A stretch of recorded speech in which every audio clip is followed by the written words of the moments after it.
Assalamualaikum warahmatullahi wabarakatuh.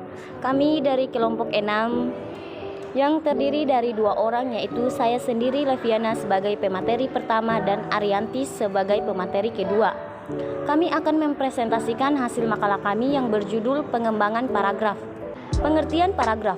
Paragraf merupakan gabungan dari beberapa kalimat yang saling berkaitan antara satu kalimat dengan kalimat lainnya dalam membahas sebuah topik.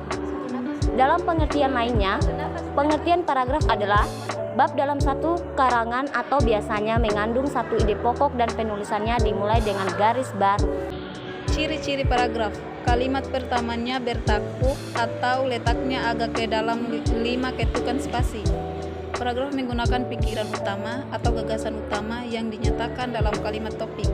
Setiap paragraf menggunakan sebuah kalimat topik dan selebihnya merupakan kalimat pengembang yang berfungsi menjelaskan, menguraikan, atau menerangkan pikiran utama yang ada dalam kalimat topik. Paragraf menggunakan pikiran penjelas atau gagasan penjelas yang dinyatakan kalimat penjelas. Kalimat ini detail-detail kalimat topik. Paragraf hanya berisi satu kalimat topik dan beberapa kalimat penjelas. Setiap kalimat penjelas berisi detail yang sangat spesifik dan tidak mengulang pikiran penjelas lainnya. Fungsi paragraf. 1.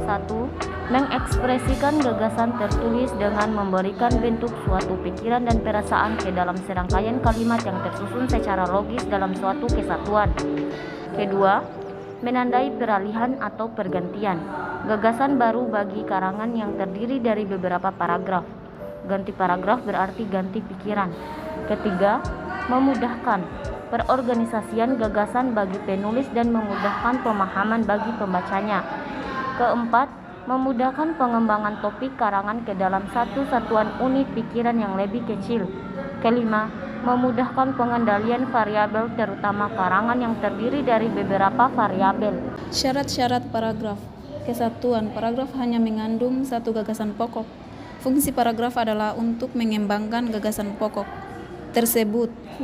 Koherensi ialah kekompakan hubungan antara sebuah kalimat dan kalimat yang lain yang membentuk paragraf itu, atau koherensi atau kepaduan yang baik dari aspek makna.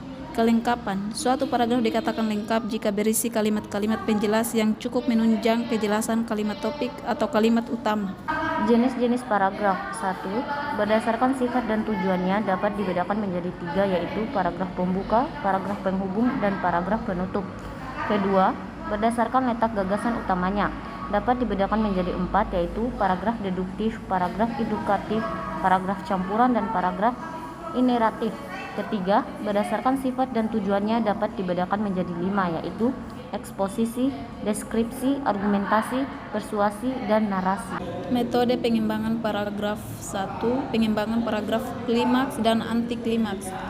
Paragraf klimaks berarti menyusun alinea dari gagasan bawahan yang paling rendah kedudukannya, kemudian berangsur-angsur ke gagasan lain, sampai pada gagasan yang tertinggi kedudukannya atau kepentingannya.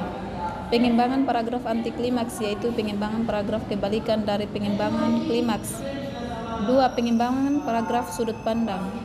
Terdiri dari 2, urutan waktu dan urutan ruang. Urutan waktu yaitu paragraf dikembangkan berdasarkan kronologis waktunya. Urutan ruang berdasarkan paragraf dikembangkan dari ruang yang terdapat, kemudian secara berurutan digambarkan ruang di depan, di samping, di belakang, dan seterusnya.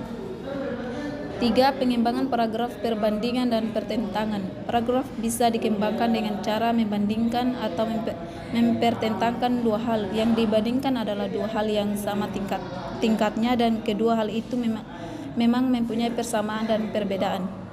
4. Pengembangan paragraf analogi. Paragraf dikembangkan dengan membandingkan dua hal yang memiliki persamaan bentuknya atau fungsinya. Bisa juga untuk membandingkan sesuatu yang harus dikenal umum dengan hal yang kurang atau dikenal umum, sehingga ini bisa dipahami dengan jelas. 5. Pengembangan paragraf contoh. Pengembangan paragraf dengan memberikan contoh agar sesuatu hal yang terlalu umum bisa dijelaskan secara konkret. Keenam, pengembangan paragraf proses. Pengembangan paragraf dengan metode proses bisa dilakukan dengan cara menyusun secara teratur suatu proses kerja. Proses merupakan suatu urutan tindakan untuk menghasilkan sesuatu. Urutannya harus dijelaskan sesuai dengan tahapan kejadian secara kronologis dan menyeluruh. Ketujuh, Pengembangan paragraf sebab akibat. Pengembangan paragraf dengan menggunakan sebab akibat bisa dilakukan dengan menetapkan sebab sebagai gagasan utama sedangkan akibat sebagai perincian pengembangan. Namun bisa juga sebaliknya, akibat sebagai gagasan utama sedangkan sebab sebagai perinciannya. Kedelapan, pengembangan paragraf umum khusus. Pengembangan dari umum ke khusus akan menghasilkan alinea deduktif. Sebaliknya, pengembangan dari khusus ke umum akan menghasilkan alinea induktif. Kedua, cara ini merupakan cara pengembangan alinea yang paling umum dan banyak digunakan. Kesembilan, pengembangan paragraf klasifikasi. Pengembangan dengan cara klasifikasi dilakukan dengan mengelompokkan suatu pokok permasalahan. Dilanjutkan dengan merinci detail lagi bagi dari kelompok tersebut. Cukup sekian dan terima kasih. Wassalamualaikum warahmatullahi wabarakatuh.